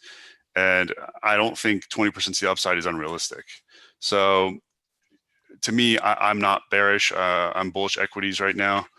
And I think actually, and I'll tie this into the macro thesis here in a little bit, but just keep in mind, this is how much money is on the sideline. And remember that as money leaves treasuries, it often leaves gold as well too. But here, let's go to so this is now the macro kind of convergence. What happens when we bring all these asset classes together? Well, this is what we come up with. This is obviously the DXY. It's the weekly chart. I know there's a lot, it's busy, so there's a lot to go through here, but this is obviously the 10-year channel. The 10-year channel did break. Obviously that happened. But interestingly, as we discussed before, when gold was when the DXY is at the bottom of this channel, that's when gold actually peaked at 2,100. And we pulled back to this orange major resistance support level, which is roughly the 88, 89 level. This goes back all the way to 2008. There was two prior resistance peaks. Could this potentially be two potential support bottoms? It could. And right now the chart is suggesting that it may be. I actually think it is. So although we broke down here on the DXY, gold not only did not go to its 2237, but it's actually having trouble breaking out, anywhere near 2000 even right now. It's having trouble just sustaining 1800. So to me, that is in itself a warning flag for gold. I think it should have already, if it was going to make a big move to new highs, it should have already done it. And even last time in part 5, I was starting to show, spread a lot of caution, because I was seeing signals that I hadn't seen since 2012, and I was getting deja vu, constantly over the past 2 months, remembering same headlines, same news. Like, just, it's almost a confluence of once, and when we were at 2100, every institutional investor was rushing in. Well, normally institutional money is smart money, but for some reason, when it comes to gold and Bitcoin, they seem to be the last one in. So including Buffett. Did he actually buy it himself, or was it his two? Oh, I don't know. It's the first time they had a gold miner in their portfolio, I think. Well, that's true, but he also goes for dividends, and Yeah. There's other factors as well too. So I think longer term gold is obviously still has a place. but I'm talking about short term and medium term. There are some concerns. And the other thing is on this chart is if you look at the previous cyan circle, if you measure the actual time frame from when the MACD broke down across the center line to when it broke back above, it was almost exactly 4 years. Well, if you look now, we're forming a very similar pattern to that previous cycle, and we're coming up on the 4-year mark here pretty soon in roughly, call it April, May. And if you also notice in the MACD, there are these 4 blue squares, these boxes. These signal MACD double bottoms, and what this actually is a physical manifestation of what we know as an Elliott wave, ABC corrective wave. So anytime you have a corrective ABC, you're going to see some sort of a MACD double bottom. And if you look and coincide, you'll see, here's A, B, C. And if you go here, A, B, C, and well, now we're forming the same pattern. There's A, there was a small b, and then a C. We're forming that same exact pattern, which is indicating that we are at a major dollar bottom here soon. Now, if this were to show, you'd also see it in the stochastics, which you are. And if you look back, there's also a very similar pattern going back all the way to 08 period, where you also had a major bottom. And to some degree, there's one here too, but the middle spike is so large, it's above the center line. But nonetheless, it's the same pattern. And that also ended up being a major macro bottom. Okay, and you're saying officially the inverse relationship is broken. Correct, because again, if this were still holding true, first off, it wouldn't have gone from 1360 to 1730 while it's rising. That, of course, right there doesn't make any sense. And then if you look at gold, it should have continued on to 2237 on this final C wave extension, but it didn't. It's stalling, and that's also reflected in the previous charts that I'd covered. So if we got a break below your 88.5, and you're not the only guy looking at it? Sure, the whole world. That's the line. Is that the line in the sand? Yes, that is the line in the sand. At that point, if that happens, then you can kiss GFP goodbye. But I said last time, until that euro, holds, there's no confirmation, and it still hasn't held. So there needs to be some sort of a peak here forming soon, which actually ties into my next chart. This is the normal distribution. I talked about all previous euro peaks and dollar bottoms. They're roughly within a 9 to 17 week period, and within 2 standard deviations, with the mean being roughly 12 to 13 weeks. Well, why is this important? Well, we're actually about to have a blast from the past and come full circle here. This was actually my old global forex parity chart of the DXY from part 3. And back then I said, I hypothesized that it would be a 37-month cycle between bottoms, and then that would potentially be a point at where a base would form. Well, sure enough, I said back then it would be roughly around March, April of 2021. Well, it turns out we're kind of in that time period right now. And if you look at the stochastics, every single green circle where a bottom formed, without exception, 100% of the time was a dollar bottom. So, there's a lot of, if it's going to happen, there's going to be some sort of a bottom form in DXY. It has to happen now. This is where it would happen. And as I said, this 12 to 16 week period, that means that's pushing us off into probably realistically April is when we would start to see any sort of sign. So if you see some sort of bottoming forming or a peak forming on euro in some sort of a plateau, that's when we would have plenty of warning time before it happens, is what I'm saying. So it's interesting. I talked to a lot of cycle guys too, Alex, and they're all talking about the April time frame. If the equities are railing into April, that there could be some kind of problem that could bring in the peak. Maybe you're at your targets by then. But anyway, I'm hearing a lot about April and March. We have the spring equinox, and so I'm hearing a lot about this time, March, April time frame. And this, I just want to kind of tie everything together. Gold seems to be entering a similar period to QE3, which is a topping plateau. And if we look back at that chart, let me go back through this one. Gold actually peaked the day basically QE3 started. And I remember at the time, everyone thought gold was going to go to the moon and go to 2,500 and continue on. The same sentiments we're hearing now. And it actually ended up being a sell the news moment. And every QE3 or every QE had law of diminishing returns. Over time, they get less and less and less. And I think we're in that same pattern where QE5 was, I mean, barely a blip. I mean, it should have rocketed higher and it didn't. And so this last and final one, I think we'll have some sort of consolidation back to the high 1700s before we have one more pop going up into whenever this new, QE6 announcement cycle will happen. It'll be in the news constantly. Oh yeah. So on and so forth. So I think we could have another sell the news moment, and then that would potentially be that final, third and final peak around 1950, 1960. And then more importantly, this is a very important point that I want to send across. In moving forward, there is going to be a lot of inflation, but gold needs artificial stimulus in order to keep going. It's the lifeblood of gold. From a demand and from a money flow standpoint, you got to have a lot of money printing, whether through the Fed or Congress is irrelevant. They're both the same effect. And for that reason, from what I'm seeing in the Dow breakout, I actually think U.S. equities are going to actually be the best inflationary hedge, because if we get some sort of a dollar bottom, emerging markets are going to get hit. They're not going to outperform U.S. equities. They just can't. And the three primary demand drivers for the U.S. dollar are U.S. Treasuries, petrodollar, barrels of oil, Right. and ultimately U.S. equities.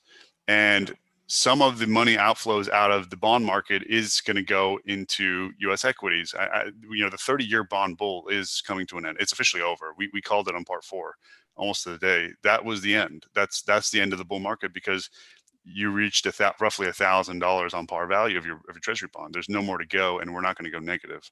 So that was the bottom. And so now, how do you attract more capital in? The only way to do that is allow yields to naturally rise. So when the Fed says they're targeting 2% inflation rate, I don't think they just mean some arbitrary metric of 2 inflation. I think that's code for they want the 10-year to go to 2%. And at that point, and they even wanted to they actually wanted to overshoot and have an average of over 2%. So it could go 2.1, 2.2, 2.3. So to me, I think that's code. Like, they're literally going to allow this inflationary cycle to happen. And every recession has 3 phases. There's phase 1, which is the crisis. There's phase 2, which is basically consolidation, a low trough period in yields. And then phase 3 is when rising yields is not a negative signal, it's actually a positive signal, because it means inflation is now entering back into the system.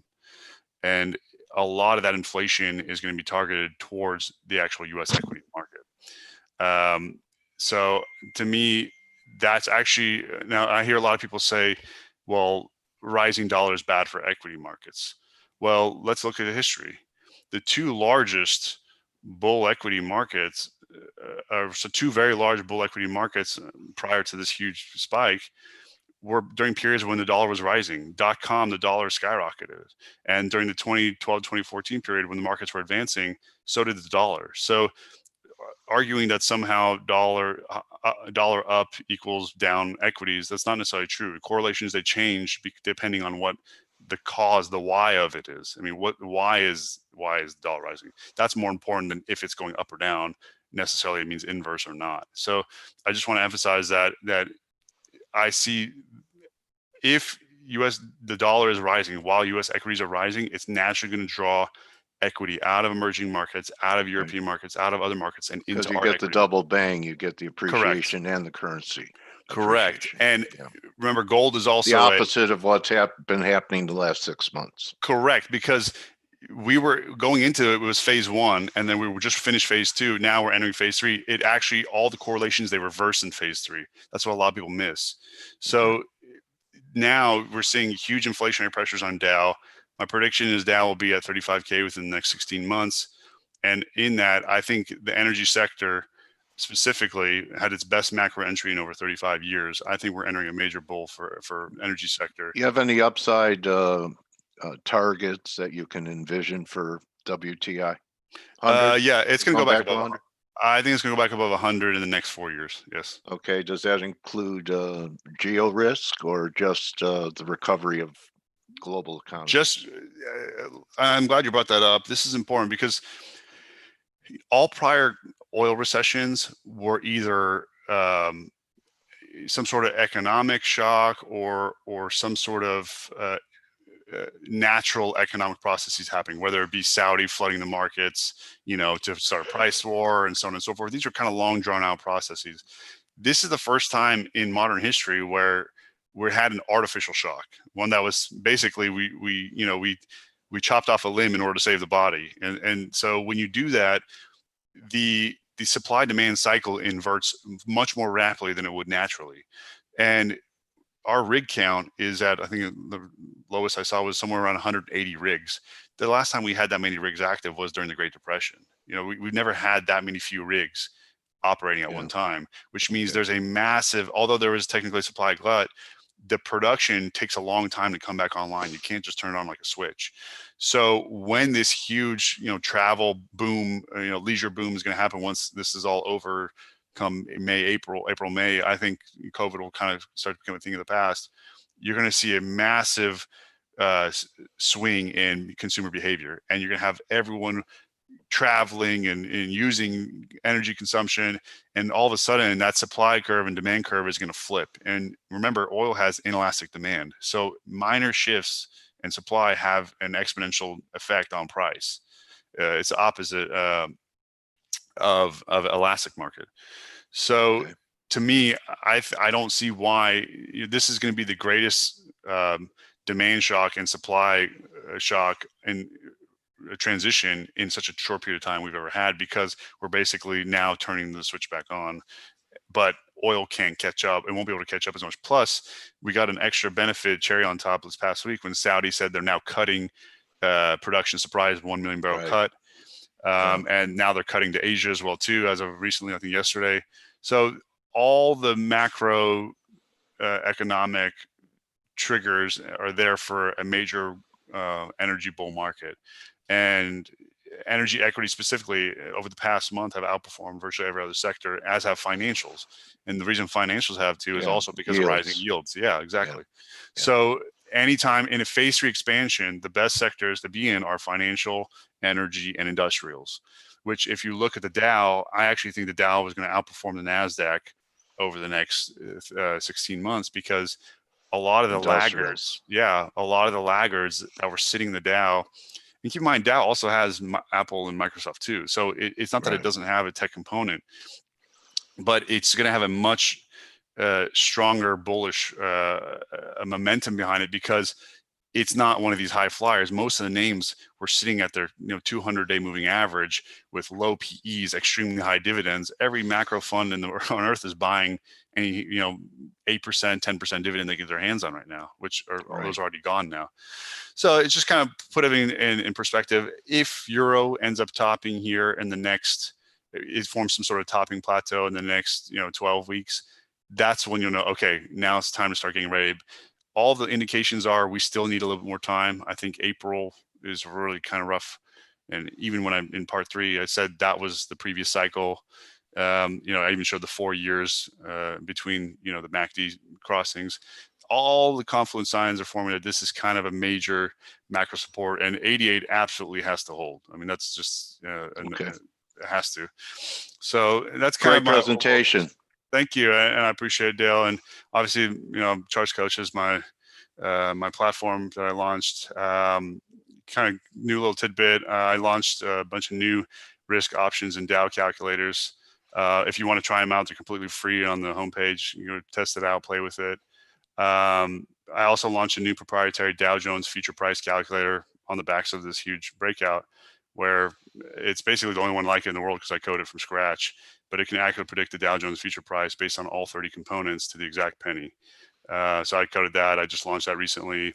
It'll show prices dynamically in real time, so you can see what effect one specific Dow component has. You can kind of come up with your own price targets based on historical data, and it's accurate all the way to 6 decimal points. So if you want to use that, that's kind of something new. And I'll be launching a bunch of new calculators as well soon, historical calculators that, go over 30, 40, 50 years of data, where instead of you having to manually wait for a price target, you can basically choose, based on historical data, put in the inputs, and it'll tell you where price action should go based on historical charts and whatnot. So it's kind of Wow, cool. are you a Renaissance man? I'm trying. You know, So you know, a lot of things that you do, buddy. And one of the things that I appreciate is that you come here and share your hard work with us. And absolutely, and it's a big confluence period. I mean, this is kind of I think in the next best advice I can give from a currency standpoint is in the next few months, if you're playing for bips or you're scalping, keep your trades tight. Don't plan for any huge bets yet. Save that for April. But if you want to kind of play this, if we form some sort of plateau, you'll see evidence of it here in the next few weeks. So keep your trades tight. You've got profits, take them. And then you'll see some sort. We'll have plenty of warning before a major macro reversal happens. So just as the previous announcer echoed, like you just be patient. You're better off being a tiny bit late than being really early in currencies and just getting murdered. So just be patient, and we'll see signs of it here soon, and hopefully by next rendezvous we'll have a lot more to talk about if this ends up actually happening. It'll be exciting. you know what, buddy, your metaphor of a cut off a limb to save the body, which is what we did with COVID. I believe that's what you're saying. Correct. Right? So reminded me of a joke that God came to Adam and said, I'm going to create a helpmate for you, a woman, but it's going to cost you an arm or a leg. And Adam said, what can you do for a rib? Anyways, I thought, we got to laugh too. So really nice presentation, buddy. Thank you, Dale. Really appreciate it. Thank you so much. And keep doing what you guys are doing. I love your guys' work. It's amazing. All right. Much respect here too. And good hunting, my trading warrior brother. You too as well. God bless. All right. Adios. See you guys tomorrow. Don't just count your pips, count your blessings. All right. Adios.